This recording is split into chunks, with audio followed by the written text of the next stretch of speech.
oh my God, I read TikTok's terms of service because this is so crazy. Is it good or bad? Bad.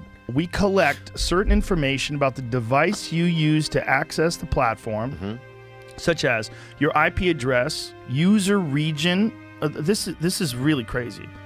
User agent, mobile carrier, time zone settings, identifiers for advertising purpose, model of your device, the device system, network type, device IDs, your screen resolution and operating system, app and file names and types, keystroke patterns or rhythms. We will be able to use your profile information to identify your activity across devices. We may also associate you with information collected from devices other than those you use to log into the platform. That's what you're agreeing to. That's wild. It's insane. I get to Joe Rogan's cancel-proof comedy club. It's being hailed as a safe space for the anti-cancel culture crowd. You have to forfeit your phone at the door and have your face scanned.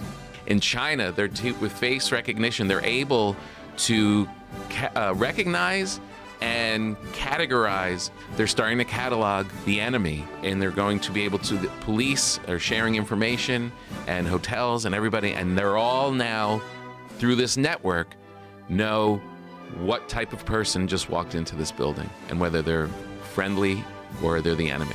One thing that Joe Rogan has been doing lately, you know, your phones are locked up in a yonder bag. So when you get there, you put your phone in the bag. If you need to use your phone, you have to go back outside. When you come in, they actually take a photo of you, like a passport photo, or like if you get a Costco membership. So they know who you are, if you ever are heckled, or if you're disruptive, or if you're kicked out of the show for being a cunt.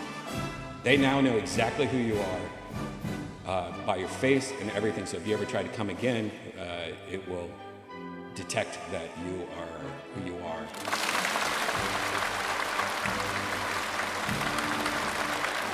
I think right now we are in a point where it's cancel culture. Everyone's afraid to speak up. Everyone's afraid to speak out. And having a place like this where folks can come and just joke around and have a good time and not fear repercussion or fear that they're not going to be booked again or anything like that. It is truly freedom of speech, and it's good for Austin. It's good for the country. It's good for Texas. I couldn't be better.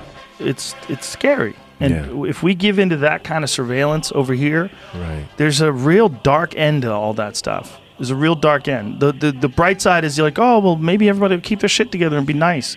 Or maybe the government will be watching every goddamn thing you do all day long and hold that over you. When we think of the United States, we think of freedom, we think of creativity. There's so much innovation done over here. The moment you start clamping down on people and taking away freedom, you're also going to take away that creativity. You're going to make people scared. And you're going to do it just so that you can control them. And it's the worst. Like one of the things about the United States that makes it so great is that we have the ability to criticize our government. Yeah. We have the ability to talk shit. And that keeps people in check. It's a goddamn pleasure for me to introduce one of my best friends, one of the best comedians on planet Earth, the one and only Joe Rogan.